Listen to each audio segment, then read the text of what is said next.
Good evening. This seems to be a regular nightly occurrence, and that is how it shall be until I miss a night. How about that? We're just going to keep going and going and going until we're gone. I wanted to try something new.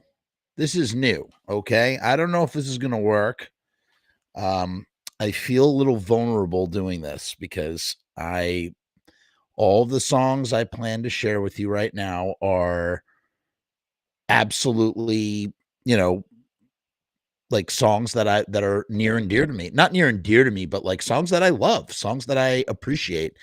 And well, I think what we need to do is we need to start somewhere else. And the place that we need to start is we need to take a look at songs and what they are and what they are capable of doing, and songs are really interesting, right? A song is a bunch of notes that come together in a certain way, and what they do is, and it's not just notes, it's also lyrics and melody, all of these things that aren't tangible, like they don't physically exist. The instruments that create the songs physically exist, but the songs themselves do not physically exist.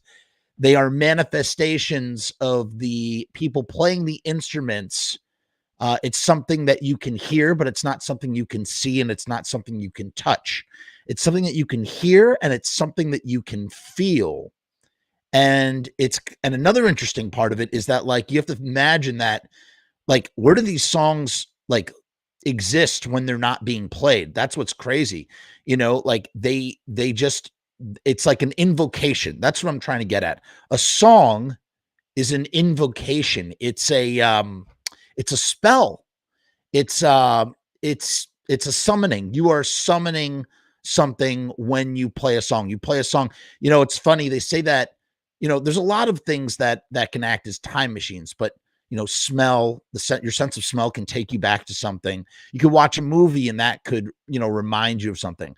But there's something about music that just triggers a certain time or a certain place or a certain feeling in your life. And what I've noticed is you have to be careful about, summoning those feelings and emotions. I guess maybe there are some songs that'll always do it every time. I find that you can only take them out at certain times, because if you listen to them over and over and over and over again when you don't feel a certain way, then the songs lose that initial meaning that they once had. If that makes any sense. Um, what what brought me to tonight's subject in part is a quote from a movie.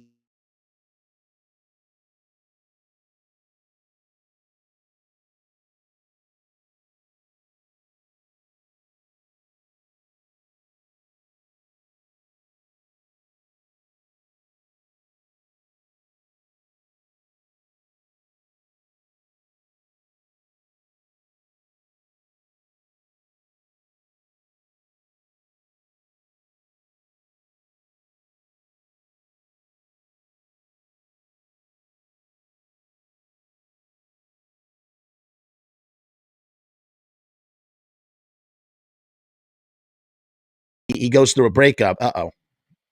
Oops. Sometimes that happens. Hi. Hello. Back again. Where did I lose you?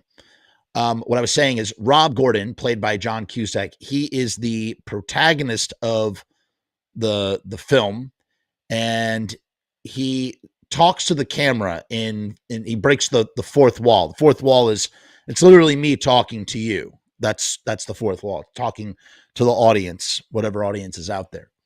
And he says this quote, and it's just so true about music in general and the sort of thesis slash, impetus for doing this video, which is titled, what did I call this video? 13 songs about love, romance, and heartache. Yeah, that's pretty accurate. So Rob says the following: what came first, the music or the misery? Sorry. Rob says, what came first, the music or the misery? People worry about kids playing with guns or watching violent videos, that some sort of culture of violence will take them over. Nobody worries about kids listening to thousands, literally thousands, of songs about heartbreak, rejection, pain, misery, and loss. Did I listen to the pop music because I was miserable, or was I miserable because I listened to the pop music? And it's like this weird like philosophical question. It's like a modern day philosophical question that's probably based on some ancient Greek philosophy that we're not aware of. But this is the modern version, the 20-year-old version. And I love that notion. Did I listen to the pop music because I was miserable? Or was I miserable because I listened to the pop music? And I tend to think that it's both. You know, one folds into the other, right? Like, I'm not feeling really good. I'm going to take out these sad songs, or I'm going to take out these songs and I'm going to make myself feel worse. You know, so in a way, music ends up becoming like, you know, music can be therapeutic, but music can also have the same place that a drug has. You know, it makes us feel a certain way to achieve some sort of catharsis, you know, real or imagined, you know, or was I miserable because I listened to pop music? So, hey, I'm happy go lucky. But then when I put on this song, it's an invocation of all these memories and feelings from my past, and now I'm feeling miserable. So what's the solution? Don't listen to those songs if you don't want to feel bad, you know? It's just interesting how it's like a cycle. It's a vicious cycle. It's not a vicious cycle. It's like, you know what it is? It is so part of the human condition. This is literally what the human condition is. You know, I'm really happy. I'm going to listen to something that makes me really sad. I'm really sad. I'm really sad. So I'm going to listen to the pop music to make me feel sadder. You know, it goes around and round and round. DLW says, misery came first and man needed to tell his tale. Hundreds of years later, the circle is yet to close. Yes, it's still open. It's an open circuit. But I love that. I love that quote. And I love that idea. What came first, the music or the misery?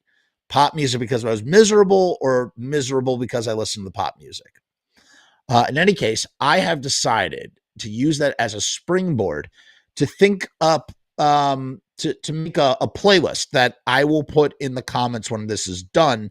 It's going to be a Spotify playlist, and it is going to be, I guess it's 13 songs. So it's 13 songs about heartache, about, I can't remember what I wrote here. It's going to be 13 songs about love, romance, and heartache. But the key is that, you know, it's not like happy go lucky per se. It's also kind of sad, a little miserable, a little sort of everything in between. Maybe some of these songs are completely miserable and some of them are pseudo romantic, you know, something like that. Yes, I love that track, Maimed Happiness, from the New York Dolls reunion. By the way, we had Steve Conti on the show. So we're gonna, that'll be a fun episode. Sith Lord Jaws says, ain't no mystery while I'm in misery and hell. That might be for a different reason. All right, so here it is. I'm going to go through this. This is 13 songs that, here, we're going to have to share this. It's 13 songs. Let's start here. I'm going to start here with Love Song. Now, this is kind of a weird song to choose because this actually was the song that this was like my wedding song with my wife. So we, you know, this song can kind of go two ways. I think that it's both a romantic song. It's like both like a romantic love song, but it could also be a song about longing and missing someone. It kind of both. We actually danced to a cover of this song. It wasn't the actual love song by The Cure. And it's like the lyrics are, whenever I'm alone with you, you make me feel like I am home again, whole again, however far, but at the same time, whoever this person is writing about is saying that or they're professing how they feel about a person when they're around, but they're not around. They actually might be really far away, or it sounds like they might be far away, because they, in the chorus, they say, however far away, I will always love you. However long I stay, I will always love you. So it's a song that's always professing. It's always about professing love. It's a song that's about unconditional love, I guess. But it's I don't know. It's a bit bitter sweet, and I wish we could actually play the song right now, but this video would probably get taken down, so I'm not going to do that. So I guess I figured we just look at the lyrics. But I mean, and that's the thing too. Half of it, half of what invokes feeling about music is, the lyrics can make you feel a certain way, and the music can make you feel a certain way, and sometimes it's the music, not the lyrics, and sometimes it's the lyrics, not the music, and sometimes you can have a weird juxtaposition where you have really sad, depressing lyrics and really sort of happy-go-lucky music, and vice versa. Okay, so that's our first song, is Love Song by The Cure. Check it out. Up next, we have, all right, this track, I guess I'm just going to go down the line. I might put the mix in a different order. This next song is by just a band I absolutely adore called the Buzzcocks, and the song is called Lipstick. Now, it was very hard not to go with Ever Fallen in Love with Someone You Shouldn't Have Fallen in Love With, because that is a really, really great song, but it's very cliche. I feel like a lot of people know this song. People don't know Lipstick is more of a deep cut off of Singles Going Steady, which is like one of my favorite compilations ever in the history of the world. And it's a very simple like concept. And part of what invokes the emotion, it's not really the lyrics, it's more of the music. The music almost seems to be telling a story. It tells a story without words. It really does. You get a sense of longing and regret in the hook. It's just a really, really well done song, just beautifully written by Peter Shelley. And the lyrics are, when you kiss me, does the lipstick on your lip stick on my face? It's kind of like an alliteration. When you kiss me, does the lipstick on your lipstick on my face? Will you miss me in your dreams? Does your lover have my face? Oh, when you kiss me. And then like the guitar goes down, down, down, down, down. And it almost feels like a funeral procession in a weird kind of way. It's the morning, and in the morning is it dawning on me too. I know warning, just a condolence card to tell me that we're through. It's the morning. And then like you get the ascending guitar riff, down, down, down, down, down, down. And it's just really great, man. It's just a really, really great song. And again, you really have to think about what that means. When you kiss me, does the lipstick on your lip stick on my face? Which seems kind of like a snotty, silly little like nothing. Almost as if, does your affection stay with me when you kiss me, or does my affection for you remain when you kiss me? When you miss me, and then when you miss me, when I'm not around in your dreams, does your lover have my face? So when the other person is dreaming, does their lover have my face? And I don't know about you, but in my life personally, whatever the situation may be, and I have a lot of unrequited heartbreak sort of situations, if I'm being honest. And I've definitely I've had those dreams. I've totally had those dreams, where you just dream that you're with someone, and you wake up and they're not, and you wonder, have they dreamed about me too? Am I the only one? And so that's why I really keyed in on this song. I just think it's a really great sort of song. David Lee Rath says, Cold Cold Rain better be on this list from me. But it's not, but I will not disappoint you. You will not be disappointed. There is something on this list. I'm gonna leave it as a surprise. So that is Lipstick by the Buzzcocks. Everybody check out this song. I love it, love it, love it so much. Really, really sort of gushy love, sad, miserable song. It's great. That's the theme here. It's not just love songs. It's love songs that, cause heartache too. Has to be like a combination of both. Okay, this next one is a classic, classic, covered by Sublime. They do a great cover. As a matter of fact, it was the last song that Bradley Noel ever performed live on the night before he died. It's called "Hope" by the Descendants on Milo Goes to College, and it's just a great snotty teenage angst song. And it tells a bit of a story. Why can't you see that you tortured me? You're already thinking about someone else. When he comes home, you'll be in his arms and I'll be gone. But I know my day will come. I know someday I'll be the only one. And that's the hope. The hope is that one day you'll see me for who I am and what I've always done for you. And it's kind of like I guess it's a little cringy in terms of like, it's kind of like, it's like the friend zone kind of guy who is just like gonna just stand by and wait, like get your yayas out, and someday you'll come running back to me. You know that I will be the only one. He says, so now you wait for his spark. You know it will turn you on. He's gonna make you feel the way you want to feel. But when he starts to lie, when he makes you cry, you know I'll be there. So I'm always gonna be there for you. You're gonna go off with this guy because he gives you a spark. But, when someday that's all going to end, that's going to dissipate, and I'm still going to be here, and you're going to love me. Call me selfish. Call me what you like to think it's right, to want someone for all for all your own and not to share her love.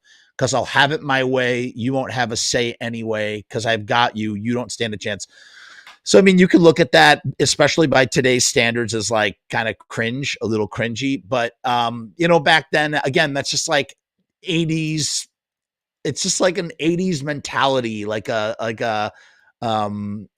just teenage. Again, I just sum it up with teenage angst.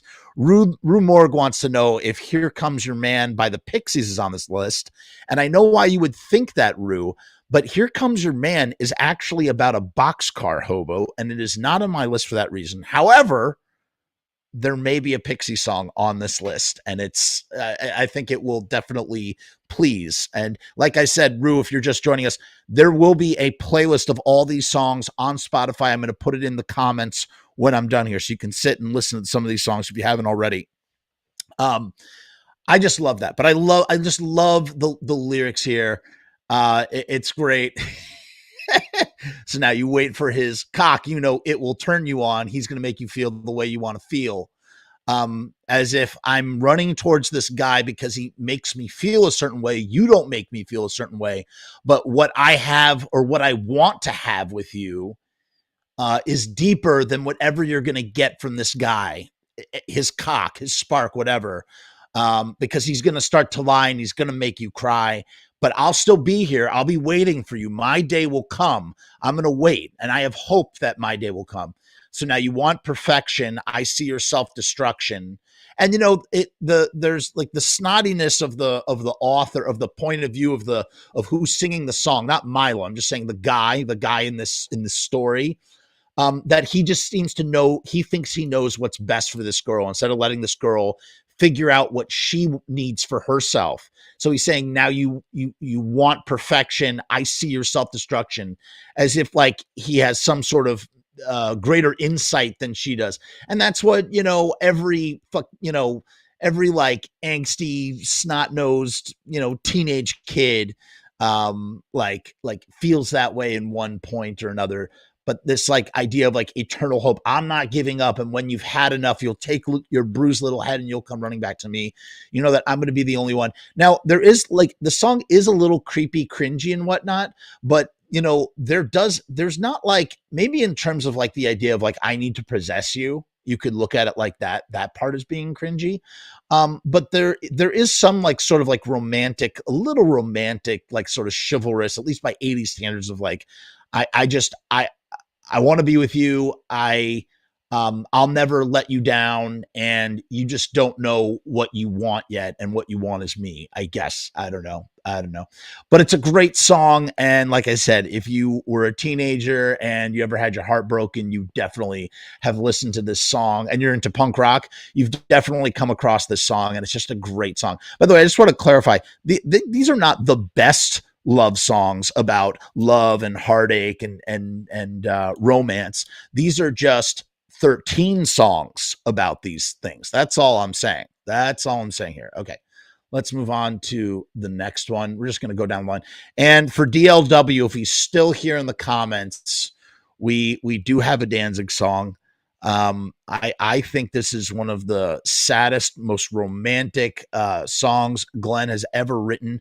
I think it's a very vulnerable song that comes from a very, very, very deep place, in his mind and his psyche. This is Glenn lifting the veil, the black veil, man. It's Sistina's by Danzig. Take my hand, you'll never find another quite like mine. But if you look, you'll see that I'm the only one. I do lost my soul deep inside. I think this song is so sad. It's so sad. It's so beautiful, melancholy. I think it's very romantic. I think it's about loneliness, and it's about he's saying, take my hand, you're never gonna find another quite like mine. So it's the same sort of sentiment as Descendants Hope, but it's more like it's almost like take my hand, like I'm gonna like so that we can, join me, take my hand, you'll never find another quite like mine, like we are the same, we are kindred spirits. And then you'll see that I'm a lonely one, and then explaining why he's a lonely one. I lost my soul deep inside, I lost my soul, and it's so black and cold, so take my hand so that we can be together. And then it's Sistine Smile, and Sistine, I think, is a religious saint of some kind. You'll never know the trap it's set, and if you did, you'll never look into its eyes. I mean, we could sit there and really dissect that. I'm not going to, but I think there's something very haunting and tragic. You'll never know the trap it's set, and if you did, you'll never look into its eyes. The sun don't shine, the wind won't blow when you go hide. Without your love, I'm lonely deep inside. Could you imagine Glenn Danzig singing that? Without your love, I'm lonely deep inside. And the song is very evocative of what's his face? Roy Orbison. It's just Roy Orbison to a T. The lyric is the arrangement. It just feels like purely a Roy Orbison song. I would have loved to hear Roy Orbison do this song, and it's just beautiful. The lyrics are repetitive, simple, to the point, that sort of thing. So that's our fourth song out of our 13 songs. Okay, this next one is a real deep cut, but if you're a fan of this guy and his band, you will appreciate the song. And a somber day for the gentleman in question who fronted this band. It wasn't written by him, but he definitely sang it for this band. He just lost his son today. So keep Nick Cave in your prayers. That's the second son that has passed away. Just really, really sad and tragic situation to lose two children. Man, he's got 4 kids. He lost 2 of them. I mean, so much loss, man. He doesn't deserve it. It's just so sad. But okay, so this song is from a band called the Boys Next Door. The Boys Next Door eventually evolved into the Birthday Party. Pretty much the same lineup. And eventually the Birthday Party somewhat evolved into the Bad Seeds. Like half of the Bad Seeds, Nick Cave and the Bad Seeds, folded out of the Birthday Party. The guy who wrote this song, he wrote this song when he was 16 years old. His name is Roland S. Howard. I think he's Australian. Yeah, he's an Australian guy. They're all Australian. and he wrote this song, and he hated this song. It's called Shivers, and it's from an album called Door Door by the Boys Next Door. And Nick Cave is very dismissive of this band. They really they're all hopped up on the birthday party, but they're very dismissive of the Boys Next Door. I don't understand why. I love the Boys Next Door. This whole album, Door Door, like it's called Door Door, from top to bottom is a phenomenal record. DLW says he's not a big Nick Cave guy, but Rock of Gibraltar is a great one from the list. Super bittersweet. DLW, do me a favor. Have an open mind and listen to Shivers. This song is haunting, and it makes me, here's what this song makes me think of. Like, sometimes you listen to a song and the music tells a story. I don't know, maybe it's just some people like myself. I imagine I can write a story to a song with no lyrics. I could just think of the story, just comes to me. And this is a story about a person being reunited with someone that they loved after they die. In the music, I can't explain it. The song is haunting. I wish there was a more extreme word than haunting for how haunting this song was. And the author, Roland S. Howard, he's very dismissive of this song because it's something that he wrote when he was 15, 16 years old. And he just kind of looks at it as like, again, snotty teenage angst and doesn't see it for the masterpiece that it is. Yet this is the song that like he was most known for and that he would play for the rest of his life. I believe he died in 2009. It's a beautiful song. Beautiful song. That is true. A lot of Nick Cave songs are haunting. And I have a sort of a theory about Nick Cave and the Bad Seeds, Nick Cave, that a lot of people are not going to like, really just Nick Cave and the Bad Seeds. And it's not all Bad Seeds. It's some Bad Seeds. I'm not going to talk about it here, but let's just say they're basically like the gothier version of a band that is really, really hated in the jam band scene. And if you can guess what band I'm referring to, then you get 5 tokens, whatever that means. I'm not going to get into it because that's very controversial, but I was listening. I'm just going, God, like why? It's interesting how people don't like this band, but they love this band. I guess it has to do with image and looking cool. Because sonically, there's nothing that this one band from this jam band scene, there's nothing that they're doing that Nick Cave and the Bad Seeds is not doing. I mean, they have I don't know. I just think it's semantics. But the lyrics are just about a guy who is like really haunted by this girl who sends shivers down his spine. And no, it is not fish. It is not fish. We're not going to play the guessing game, but it's not fish. Because I don't have to explain myself, and I don't feel like explaining the whole thing now. We're doing this. Well, another time we'll talk about it. But he says, I've been contemplating, the S word, but it really doesn't suit my style. So I think I'll just act bored instead and contain the blood I would have shed. Is there anything more snotty and like teenage than that? Like when you're overly dramatic at a really young age. I was very overly dramatic at the age of 15, 16. I was also a nightmare, but that's another story for another day. She makes me feel so ill at ease. My heart is really on its knees. I mean, these lyrics are both really, really deep and timeless, but also really kind of goofy. But again, when you hear it with the music, it just all comes together. It's beautiful. This is my favorite line. But I keep a poker face so well that I can't do it, that even mother couldn't tell. So I keep a poker face so well that even mother couldn't tell. Isn't that so relatable when you're feeling a certain way inside and you have to hide it from everybody? So you put a mask on and you're just trying to, hide it from everybody. And I'm putting a poker face on so well that not even mother could tell. And that's how deeply I feel for this girl. Yeah, Jake, it really sad, right? About Nick Cave. Super, super sad. Second child that has happened. I just, my heart goes out to him and his family, truly. He says, but my baby's so vain, she is almost a mirror, and the sound of her name sends a permanent shiver down my spine. He says, I keep her photograph against my heart, for in my life she plays a starring part. All alcohol and cigarettes. There is no room for cheap regrets. And I could just imagine, I was not into this song when I was like, again, like 14, 15, 16 years old. But if I had been, like, this would have been my song and I would have just listened to it constantly. I love this song. She makes me feel so ill at ease. My heart is really on its knees.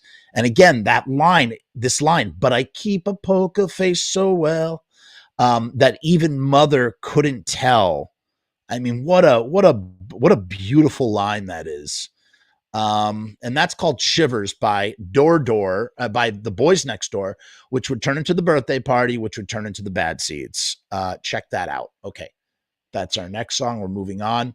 Okay. I do not like this next band. I'm not a fan of them.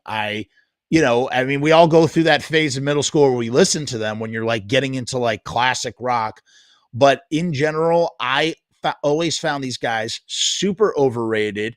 But this song has always stood out to me as just a beautifully romantic song.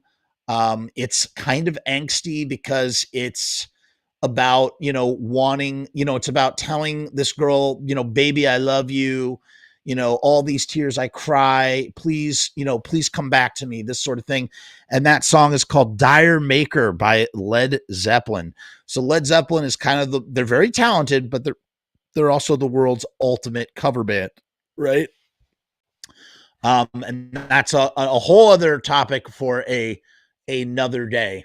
But this is a beautiful song. It's super romantic. Oh, you don't have to go. And it's kind of like a reggae. There's like a reggae. I guess why I like it is because it has this like reggae vibe to it. All those tears I cry, all those tears I cry, baby, please don't go. When I read the letter you wrote me, it made me mad, mad, mad. When I read the words that it told me, it made me sad, sad, sad. But still, I love you so, I can't let you go. So the words are not what make the song so great. It's really the music. It's the reggae, like, it's just the whole vibe of the song, the musicality of the song that just really gives it this very romantic sort of feel. And it's a song that you can be heartbroken to, or like, it's a song like, oh my God, I just like met this person and I'm really, really into them. And I just want to like, be alone with them wherever, on a couch or something in my dorm or whatever. And like, listen to this song and just enjoy, being together, that moment of infatuation where there literally is nothing else in the world. There's no other place you'd rather be, but with that person face to face, feeling the exchanging of energy. I get that vibe from this song. So this song is not so there's not a lot of heartachy in this song, I think, even though it is a song of heartache. It can kind of exist in both kind of ways. I really like it though. Really, really like it a lot.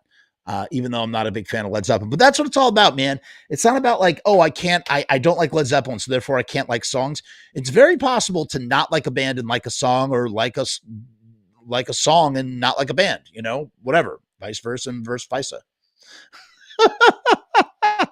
Let's take a quick commercial break. We are sponsored by riotstickers.com. As you can see here, if you need to print up stickers, all you got to do is go to riotstickers.com. Look what they've printed up for us. They printed up. We got buttons, we got bottle openers, we got magnets, all printed up by riotstickers.com. They sent us a nice care package. Here's some stickers. I'm a big, big fan of riotstickers.com, and I love that they power our channel. Look at the banner they printed behind me. We're currently doing a contest with them. You can see the link right at the top of the chat. It's there. And all you got to do is just sign up. You sign up. It's free to enter, okay? You're going to get 20 custom shirts with whatever design you want on them. That's right, 20 free custom shirts with free shipping. Just make sure that you sign up for the contest. And also, we are still running the promotion that we had been doing. Check out the special sticker deal that we are doing.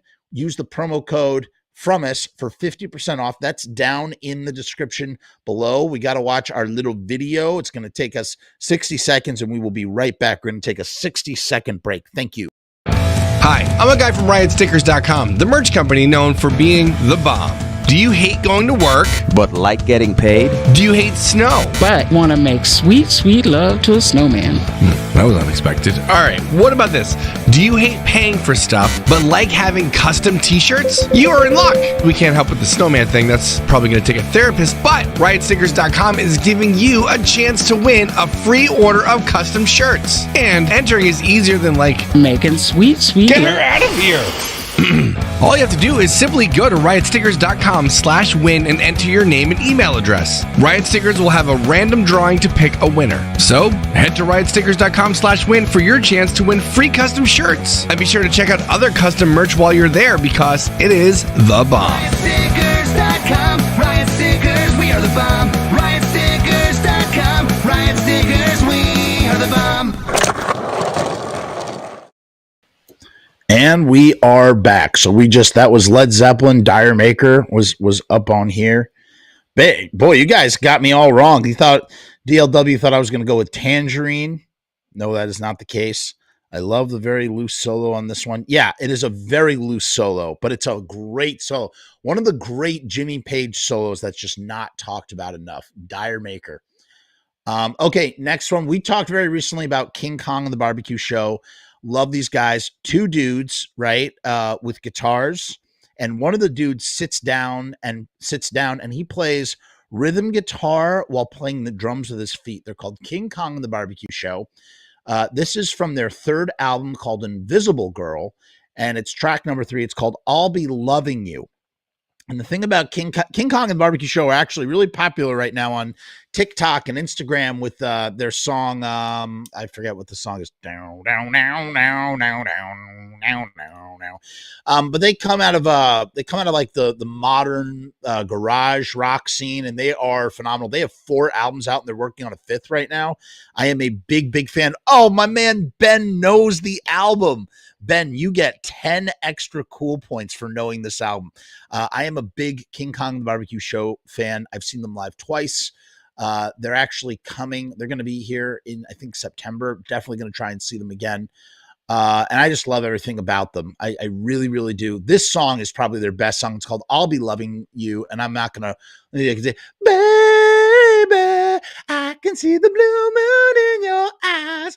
And when you cry, stars fall from the sky. Something like that. Darling, take upon my misery. My heart reflects the love as I fall apart. I mean, I really want to just play the song, and I can't do that. That was really embarrassing that I just sang that.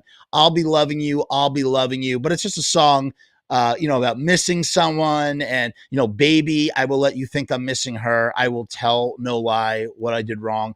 Darling. It's also about getting someone back and that I'll always be loving you. I'll be loving you. It's why I turned so blue. I thought you were breaking too. I'm in love with down, down, down, down. Tell me, what about this burning pain? I'll get you back, my love. It's not a game. The melody is so friggin' great too, man. It's just great. And I'm sorry for butchering the song. It's why I turned so blue. I thought you were breaking too. I love it. I just really love it. Baby, I can see the blue moon in your eyes. And when you cry, my love, I fall from the sky. And they kind of got this like dirty doo-wop garage rock duo thing.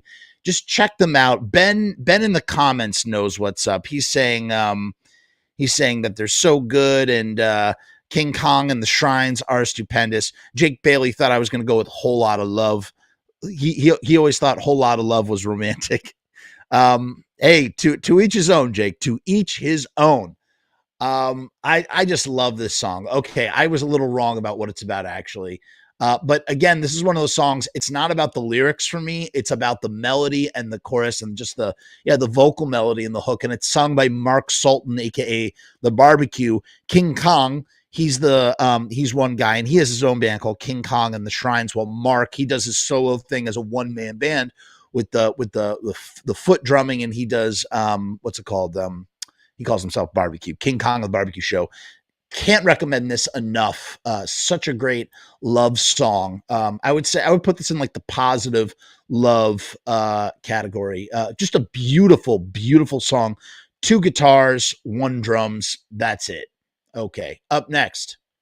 All right. This song is primarily known as a drug song. However, I always thought of it as a love song, not a drug song. And we'll talk about the overlapping similarities. I almost went with a different Lou Reed song. I'm going to tell you what I almost went with. I almost put The Kids on here. And it's not really a love song unless you count the fact that the kids are, the love for your children. You could also do The Bed, but these are literally the most depressing songs that were ever written by a human being. If you want to be utterly depressed for the rest of your life, just go listen to the album Berlin by Lou Reed. It might be one of the saddest, most tragic, like downtrodden albums. Who knew that words and melody could just like rip your heart out of your chest in the worst kind of way, where you just need an intravenous IV of Prozac to make you feel happy again. That's what that does to you. So I did not pick The Kids, which actually has recordings of kids crying and screaming for their mother. Not screaming, but crying for their mother. It's the most heart-wrenching sound. Like, I can't even think about it. It's making me like, it's literally like, I'm like getting nauseous just thinking about it. It's that upsetting to me. Instead, I picked Perfect Day by Lou Reed off of his seminal work, Transformer. Transformer is, and you know what I could have picked too? Satellite of Love is a really, really great song.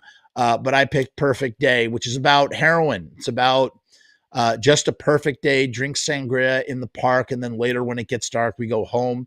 Just a perfect day, feed animals in the zoo, then later a movie too, and then home. He's describing what is just a lovely time in the park, but it sounds like he's singing about possibly about a girl, but he's really talking about being on heroin. Oh, it's such a perfect day. I'm glad I spent it with you. And the thing is, here's the thing. I think one of the most powerful drugs in the world is love. Love is one of the most intoxicating, powerful feelings of, the endorphins, the dopamine that you get from love, from feeling loved. And sometimes the lengths one will go to get to that feeling.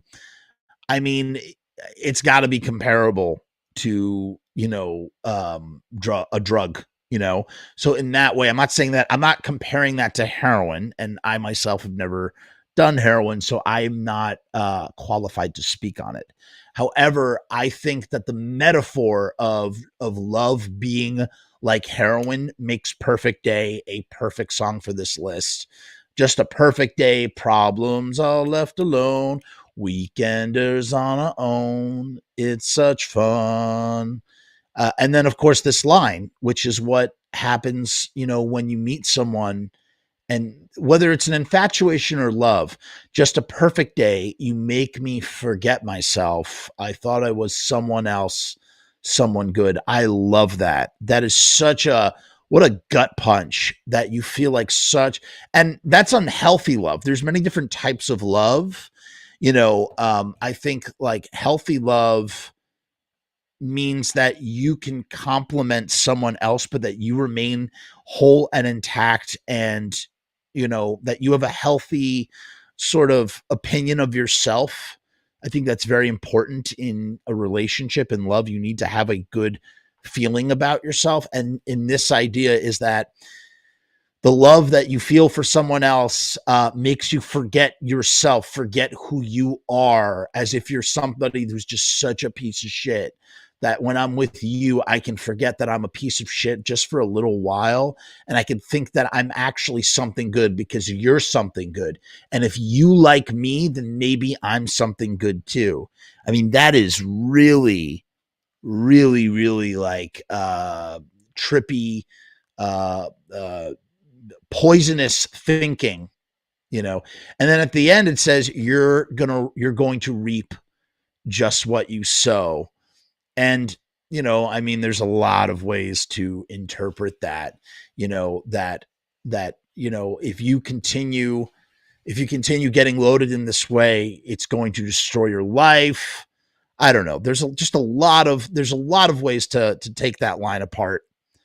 Mom Longoria says the idea or feeling of love can be addictive. Very much so. Thank you, Ben. Ben says it's a great choice.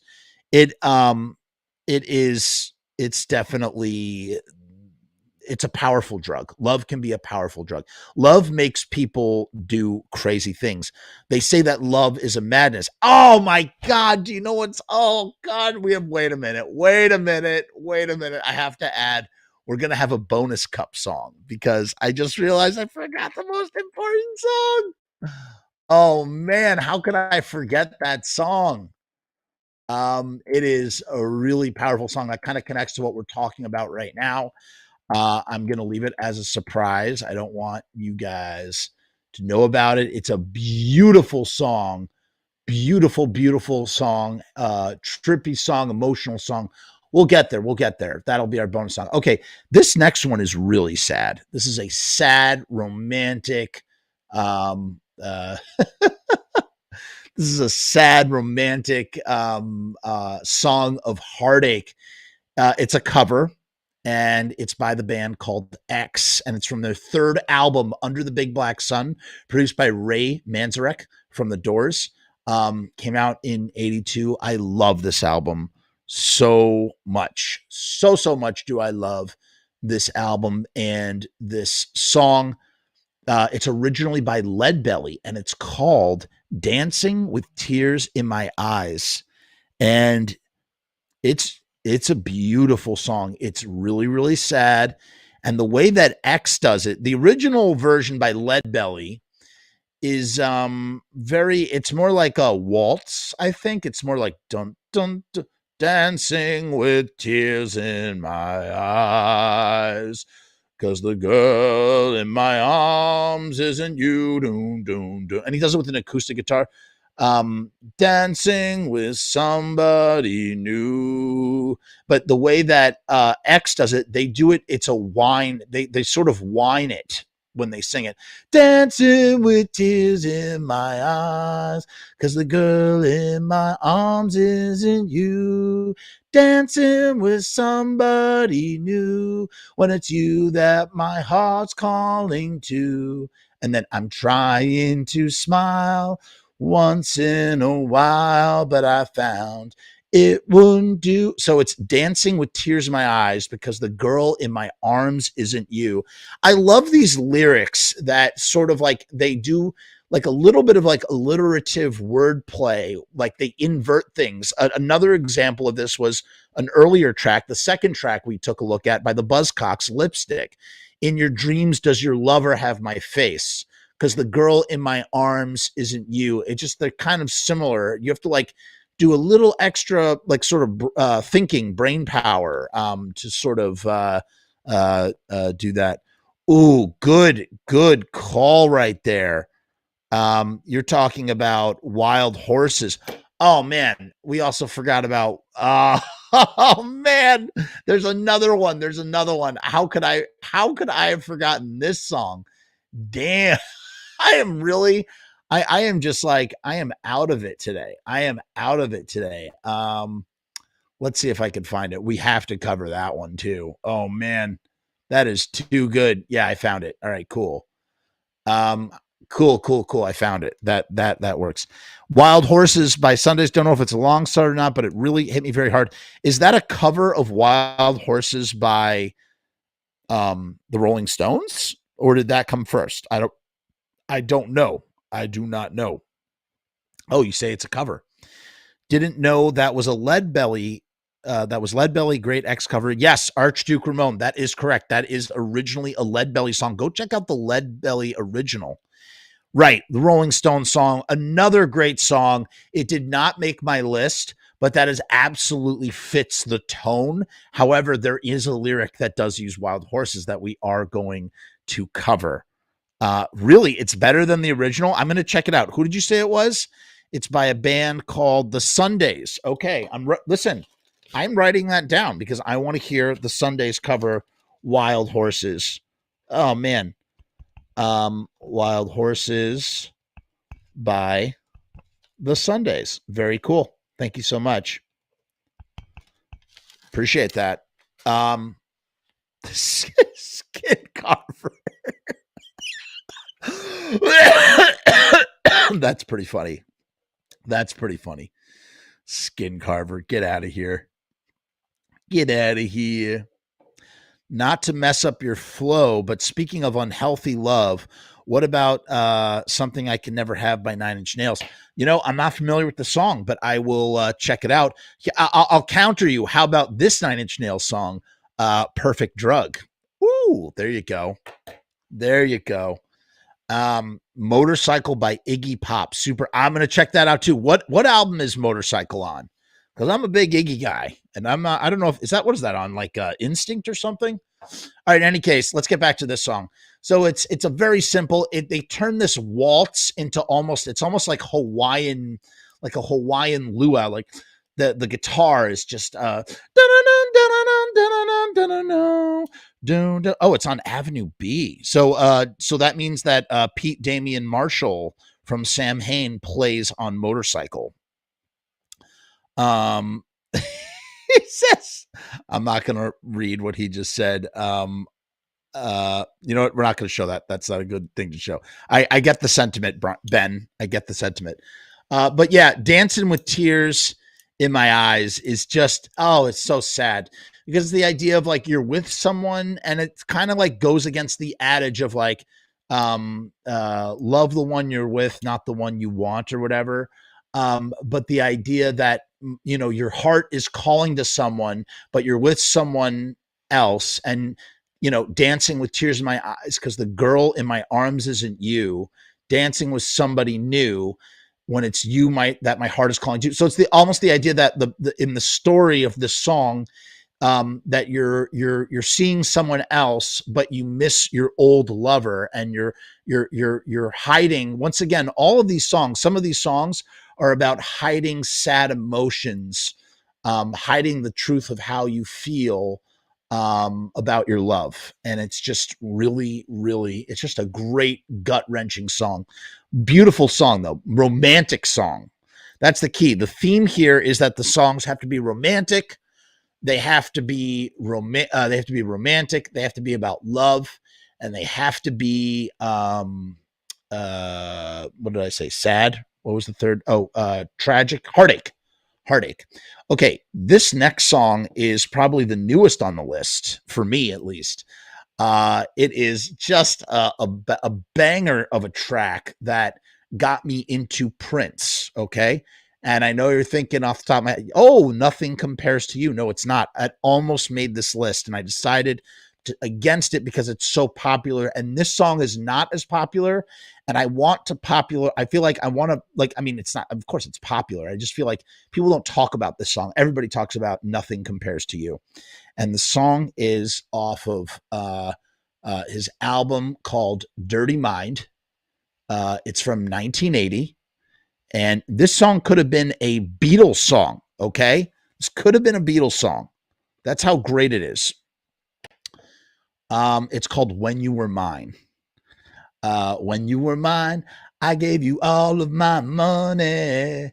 Time after time, you done me wrong. It was just like a train. It's just so great. You let all my friends come over and meet. So it's like a letter to a lover. And you were so strange. You didn't have the decency to change the sheets. So it's about like a lover that like sleeps with other people, but also like just, you know, lamenting about when you were mine. When you were mine, I used to let you wear all my clothes, which is something that Prince would say. You were so fine, so fine. Maybe that's the reason that it hurt me. So I know that you're going with another guy. I don't care, 'cause I love you, baby. That's no lie. I love you more than I did when you were mine. So I love you more than I did when you were mine. So now you're not mine anymore. And of course, now that I can't have you, I love you. I love you. I still want you. I want to be with you. When you were mine, you were kind of sort of my best friend. So I was blind, so blind. I let you fool around. So it's about like lovers that are in an open relationship. You're my best friend, but like, you know, maybe like we're kind of lovers. We're kind of like friends with benefits sort of thing. And I let you fool around. I never cared, didn't care. Never was the kind to make a fuss when he was there, sleeping in between the two of us. Wow. Sorry, I have a frog in my throat. He says, I never was the kind to make a fuss when he was there, sleeping in the bed between the two of us. I know that you're going with another guy. And what's so great about this is this could have been written by the Beatles. This song absolutely is a Beatles song. You could imagine the 1964 to 1966 Beatles writing When You Were Mine. And that's the brilliance of Prince. We're going to be doing a whole episode on Prince. I'm currently in the middle of listening to Prince's entire discography. I started in the year 1978 or 77. And right now I'm stuck in the year 1996 on a triple album. This dude was the most prolific dude that ever lived. More prolific than Paul McCartney, more prolific than David Bowie, man. I mean, just crazy.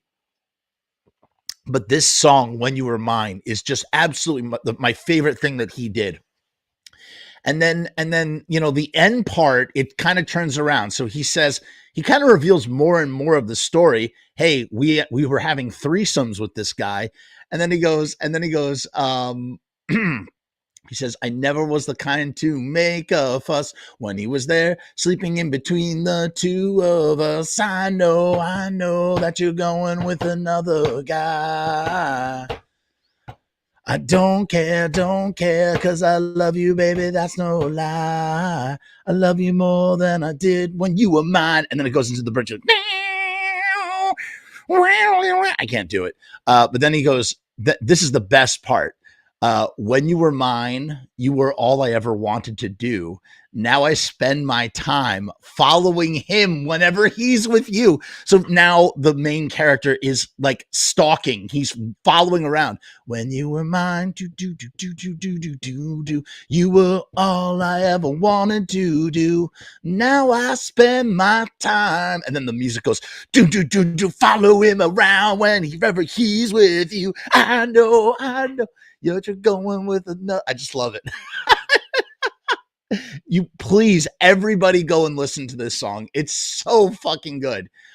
It's called Prince, When You Were Mine, and it's on his second album or third album, Dirty Mind. Dirty Mind is a great record all around. But it's so good. It's such a good friggin' song. I literally can't stop listening to it. Yeah, Ben agrees. I saw Ben, where did you just say that it is totally sounds like a Beatles song, says Ben. That's great. And thank you for switching over to YouTube, guys. It's better to not be on Facebook, be on YouTube and leave. Hey, if you're just joining us, please make sure to subscribe, like, leave a comment. Days by Bowie is a great romantic sad song about owning someone all the days of your life. Okay, I will check that out. But we have to keep going. Okay. Is Rue Morg still here? He might not be. Sometimes he's working and he listens to the show. Rue, this is my Pixie song. Ready? I did pick a Pixie song. This is absolutely one of the most brutal Pixie songs out there. It is absolutely about love. It's not so much about romance, but it's definitely about love and heartache. And it is on Doolittle, the same album that has Here Comes Your Man. Oh yeah, Rue is here. It's definitely one of you who's a Pixies fan knows what I'm going to say, right? It almost could work as a poem. It almost could work as like a free form poem. The music is talk about a haunting song. No, it's not Gouge Away, although Gouge Away is just a really great song that's very near and dear to my heart. Doolittle is one of my all-time favorite records. I have 5, 6, and 7 tattooed on my arm. It's not number 13. The song is Hey, Been trying to meet you. Doom, doom, doom, doom, doom. Ooh, I can't even, I'm not going to do it. Joey Santiago. What makes Joey Santiago such a fantastic guitar player is that he's kind of like the Marquis de Sade when it comes to playing his guitar. He literally he has found a way to take a mechanical instrument and causes it to scream. He tortures his guitar. He makes his guitar wail, and he does it in the song. And the lyrics go, been trying to meet you. Hey, must be a devil between us, or whores in my head, whores at the door, whores in my bed. But hey, where have you been? If you go, I will surely die. Now, here's the thing. This is a duet between Kim Deal and Black Francis. It's written by Black Francis. And the chorus is, we're chained, we're chained, we're chained, we're chained. And then he says, we're chained. And then she says, chained, chained. And it's just a very sad, it's a song of despair. And it's a song about love, but it's a love being an attachment that you can't break away from. You're chained to the love. And it's been said that Black Francis wrote this about his parents, but I think that he actually wrote this about Kim Deal. I think Kim Deal and Black Francis had an affair, and Kim Deal being the bass player and Black Francis, and they had a lot of animosity towards each other over a lot of stuff. It had to do with, a lot of competition, but I think he loved her on some level. And I think Hey is written about her. And when he's singing We're Chained, he's talking about her. But the idea of like being with someone and being chained to them, whether you want to be with them or not, that you are chained, you're stuck together. And the idea that you are going to see that even though you're chained, there's a devil between the two of you, or that you're being separated by the horrors that are in your head, or horrors at the door, horrors in my bed, but then turning around to your partner and saying, but hey, where have you been? That you've been doing the same sort of thing. And if you go, I will surely die. We're chained. So the thing is, even though we're tortured, even though there's a devil between us, if you leave, I will surely die. We are chained together. And of course, there were some photographs, like really artistic photographs that were taken, imagery that was sort of like inspired by the lyrics. And they are beautiful and haunting to look at. I know I keep using those words, but it's the only way to describe it. And then this lyric is just such a, just so painful. Like, just so, he says, said the man to the lady, said the lady to the man she adored, and the whores like a choir go, all night, and Mary, ain't you tired? But this, is the sound that the mother makes when the baby breaks. So what does that mean? The, that's so people are, this part is about people, fucking. And it's this idea that the pain that is being had here, or maybe the pain of separation from someone you love, that this is the same sound that a mother would make when the baby breaks. That if your baby were to die or to shatter, that this is the sound that a mother would make. And that's it. And that's the whole song. And then it goes, We're Chained. And it's a beautiful, devastating song. It's a very popular song. I love it to death. That is my Pixie song. Okay. We're getting to the end here. Okay. This one kind of came out of nowhere. This is a very interesting song. I don't know who's familiar with a band called the Drive-By Truckers. They're kind of like, they're like a Southern rock band by way of country music. And I love some of their album titles are really interesting. Like one of their first album is called Pizza Deliverance, which I think is a really great pun. And another album is called Gangster Billy. This album is from 2002 or 2003, and it's called Decoration Day. All of the art and they've done a bunch of, I mean, they've done so many albums. They put out a lot of music. All of the art is done by this guy named Wes Freed, and he just has these beautiful, and all of the imagery is like Southern, it's like Southern Gothic imagery. And I I don't know, I don't know what I don't know what it means, but here's a little trivia fact that really just sort of explains it. Really, there's a phrase in the South about familial relations that goes, "The closer the kin, the deeper in." And you know what that means. What that basically means is incest, and that's what the song is about. This song is a love song. It's like a country, southern, western love song about a brother who had already was already had left home by the time you were born.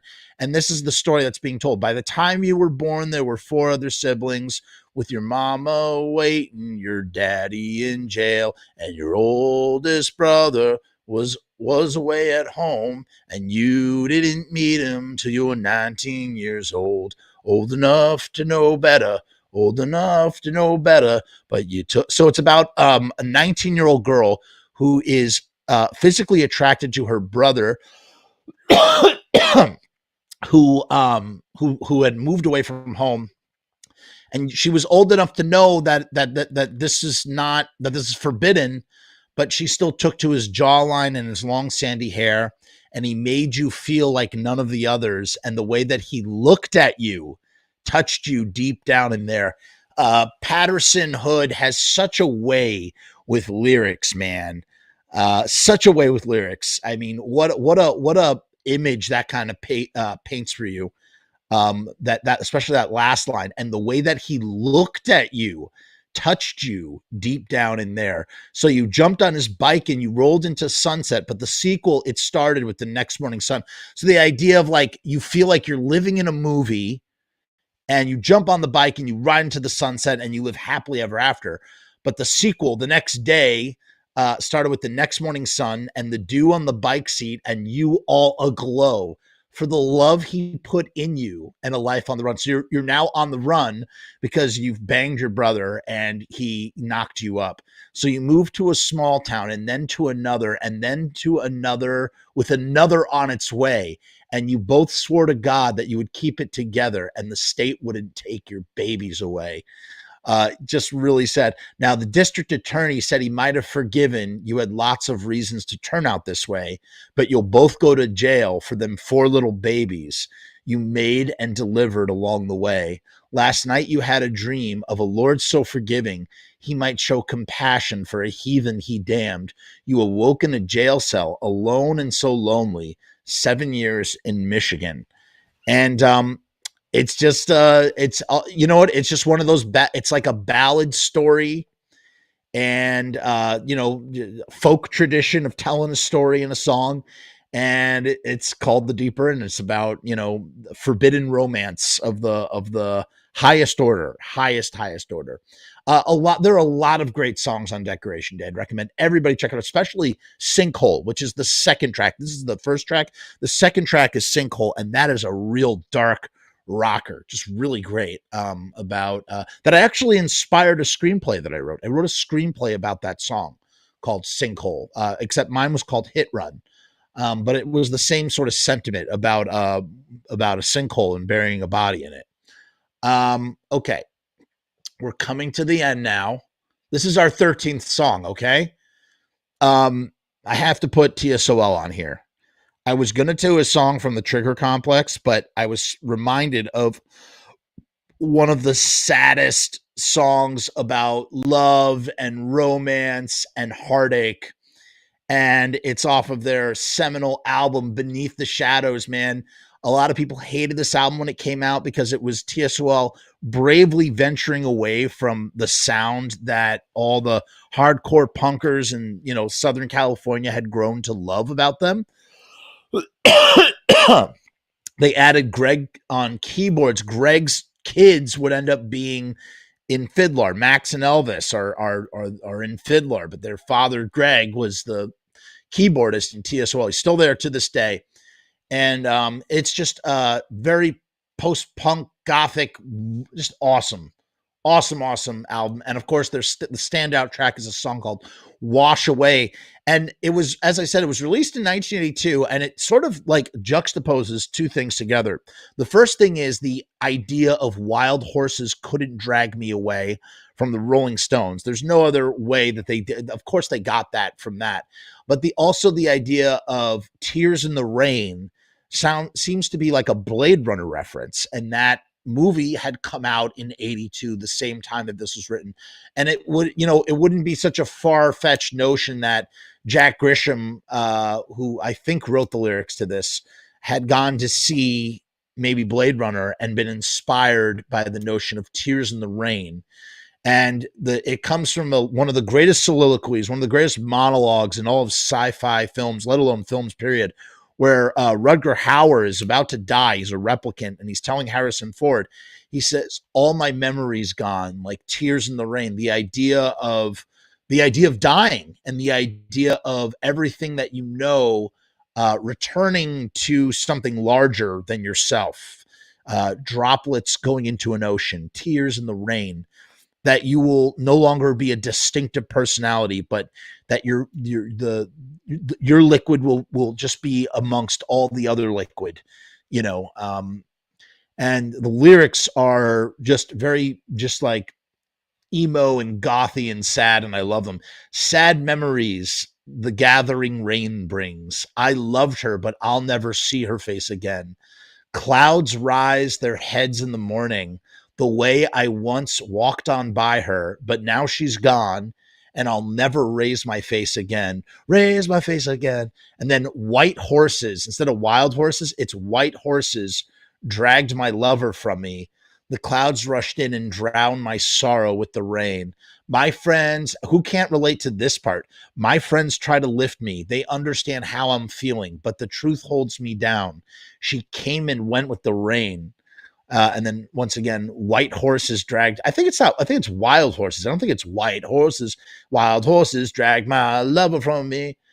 Wild horse do down my sorrow in the rain, with the rain. And then there's like a break in the song, and he goes, "Now the." It's so emo. Now always the storms come. Raindrops run down my windows. All that's left is her picture, but someday it too will wash away. And then like Greg does this thing on the keyboard. Wash away. I watched her walk away with the rain. And if you watch Suburbia, you'll see the best live performance of this song. It's just really great. And it's just, just again, I think of this is just sad. Everybody go put this song on right now. Wash Away by TSOL.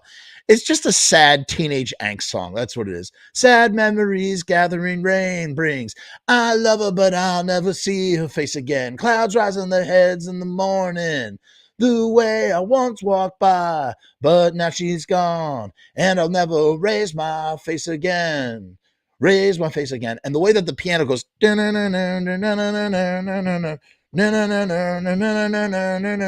wild horses drag my. I'm just destroying the song. Sorry. Okay, we're down to our bonus cup. That's right. Just like the Descendants, we're doing the bonus cup, baby. Or is that all? I don't know. Whatever. This is the bonus cup. So one extra song, and this is a soundtrack tune, I guess you would say. It's from a musical. It's a beautiful song, and it kind of like recontextualizes what love actually is. And it's based on actual mythology. Like this is taken from mythology. I don't know if it's Greek mythology. I think it is. In the song, they incorporate all sorts of mythologies because they want to sort of encompass all of humankind and not just a particular, people. And this song is called The Origin of Love. And it's from a musical called Hedwig and the Angry Itch. Oh, you know what it is? Yeah, it's based on Plato's most beautiful myths, the origin, how love was. That's what it is. That's what it is. And it's just really, really, once again, it's a story song. And yeah, it's based on Pluto's myth of love and what love really is. And I think it's one of the most defining songs about what love is and what, like, why we do the things we do, and how, someone once said to me, Jeff, what is love? And they wanted me to, like, intellectually explain to them what love was. And I couldn't do it. I literally couldn't do it, because in my experience, love has never been ever anything that I could explain. It was only a feeling. And when you feel it, you know it, and it will drive you, it will pull you, it will cause you to do just crazy things. That's not an excuse for doing crazy things. I'm just saying that it's a magnetism. It's like this magnet force on some sort of higher intelligence above cognitive thought, and just operates on its own. And this song is called "The Origin of Love." So let's take a look at the lyrics. I love the lyrics. I'm glad we're ending on this song, because this is a happy song. It's not really a happy song. It's I don't know how to describe it, actually. He says, when the earth was still flat and the clouds made of fire and mountains stretched up to the sky, sometimes higher, folks roamed the earth like big rolling kegs. They had two sets of arms, and they had two sets of legs. They had two faces peering out of one giant head, so they could watch all around them, and they talk while they read. And they never knew nothing of love. It was before the origin of love. So this idea that this is the way things were before love even existed. So what is love? Ultimately, what is love? Baby, don't hurt me. No, what is love? Love ultimately is a magnetic force that draws two people together. And I think that is probably the greatest definition of what love is. You know what I'm saying? That's what it is, man. It's when it's an unexplainable magnetism that pulls two people together.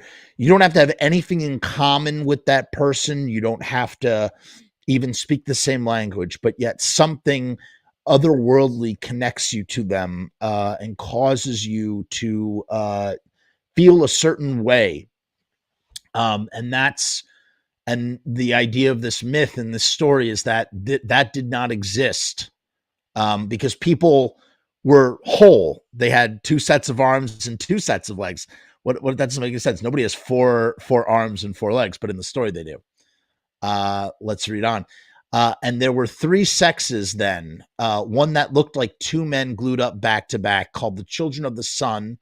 And in similar shape in earth were the children of the earth. They looked like two girls rolled up in one. And the children of the moon were like a fork stuck in a spoon. They were part sun, part earth, part daughter, part son.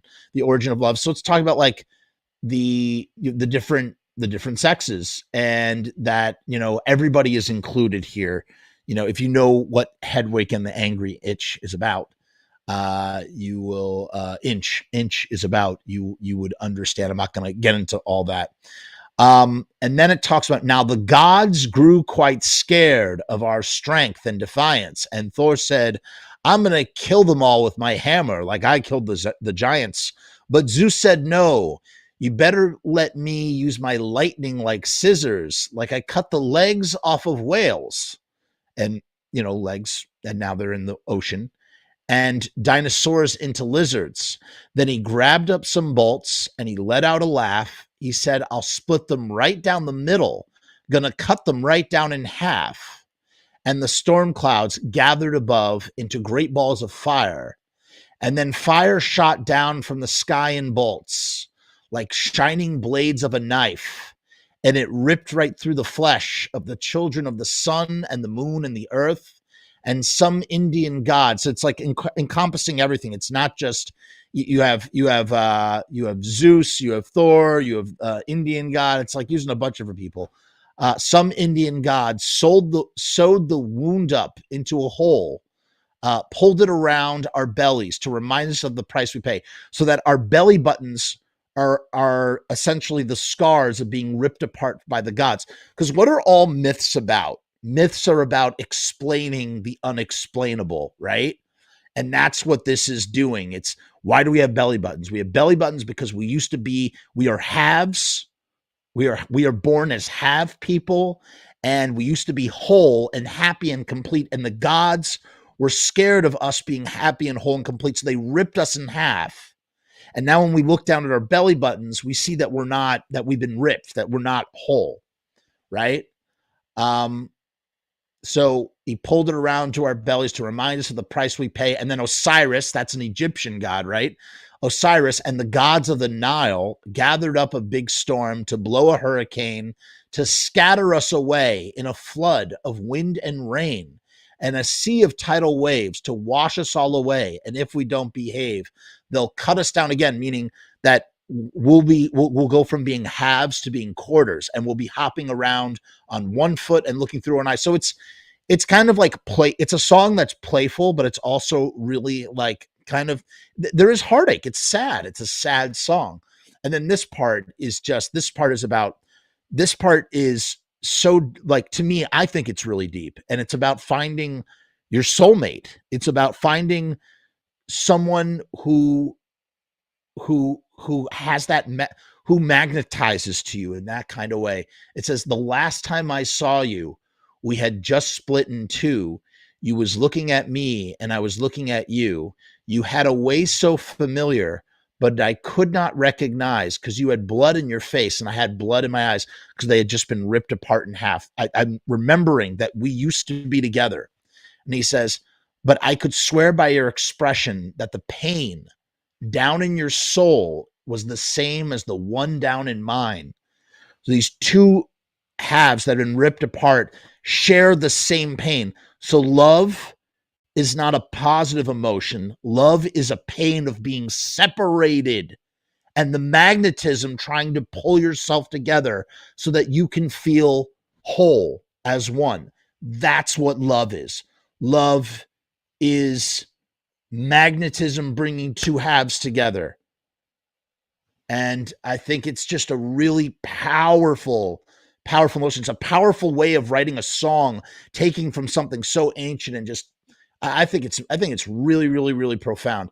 He says, but I could not recognize, because you had blood in your face and I had blood in my eyes, but I could swear by your expression that the pain down in your soul was the same as the one down in mine. That's the pain that cuts a straight line down through the heart. We call it love. So the idea is that love is a pain that separates us, right? And then we call it love. We wrapped our arms around each other, tried to shove ourselves back together. We were making love. So fucking is just trying to fit back together with someone else. That's what making love is. It's trying to take the two halves and make them whole. I mean, that blew my mind when I first read these lyrics. I thought that was so fascinating. We wrapped our arms around each other, tried to shove ourselves back together. We were making love. Yes, Jake Bailey, it is Pluto. It is based on Pluto, 100%. It was a cold, dark evening such a long time ago when, by the mighty hand of Jove, it was a sad story of how we became lonely, two-legged creatures. It's the story. It's the origin of love. That's the origin of love. Now, the movie Hedwig and the Angry Inch sort of dispels the idea that there is no prophecy, that love doesn't exist, and that there are no star-crossed lovers. But that's a story for another day. So that is all of our songs. Thank you wow, I can't believe that we went for 84 minutes. I really thought that was going to be a 50-minute video, but it was not. Just like anything else. I'm going to post the Spotify playlist to accompany this video. And like I said, this was an experiment. If you enjoyed this and want to see more, we can do another. I can make another list of songs. Just trying to throw things out there and see what sticks and what does not stick. I hope you enjoyed yourselves. On Wednesday, tomorrow I'll be back with another show, hopefully. Wednesday, we have Pizza Punk. Thursday, there is no show because I am doing something very important. Keep your fingers crossed to make sure everything happens, because then I'll have a really big surprise. And what else can I say? Nothing. That's it. Thank you again. We'll hopefully see you tomorrow night. Peace and air grease. Hey guys, what's going on? It's Jeff. So I've decided to make a Patreon. What is Patreon? I don't know how to define a Patreon. Let me look it up. Patreon is a membership platform that makes it very easy for creators to get paid for the things that they're already creating. I want to do it full time. I want this to be my full-time job. In my efforts to make that happen, I've set up this platform. Is it going to work? Is it going to be successful? I don't know, but I would rather try and crash and burn than not try at all. The goal is to create enough passive revenue so that I can continue to do this full-time, uninterrupted. Why? Because I love to do this. I love creating content. I love making videos. I love shooting films. I love doing podcasts. In case you couldn't tell, I love to talk and I never shut the fuck up. So right now I've kept the Patreon incredibly simple. There's 2 tiers, and that may change in the future. The Murdergram is a simple way to extend support for all of the hours and hours of free content on the channel for nothing more than $1. 38 cents goes to Patreon. What's $1.38, eh? It's less than a cup of coffee, but it's a great way that you can show support for very little effort. When you divide that $1.38 by the hours and hours and hours of time spent listening to this endless drivel of content, the dollar cost average works out. Next up is the YouTube Casualty for $6.66. The YouTube Casualty is loaded to the gills. Enjoy the archive ad-free, as well as ad-free early access to special docu-style podcast videos, music reaction commentaries, and the like, a month before they drop on YouTube, loaded with ads, I might add. You're also going to get exclusive content and behind-the-scenes content that is not available on YouTube or anywhere else. So you get to peek behind the veil. And believe me, there's a couple of choice pieces. Most of all, more than anything, whether you join the Patreon or not, I just want to thank each and every one of you that comes to the channel, that watches all the shows, that leaves comments, that participates, that subscribes. That's really the most important thing. This is just trying to find a way to earn a living as an artist. And with that, thank you for my TED Talk. Join the Patreon, because we need you! 66 cents.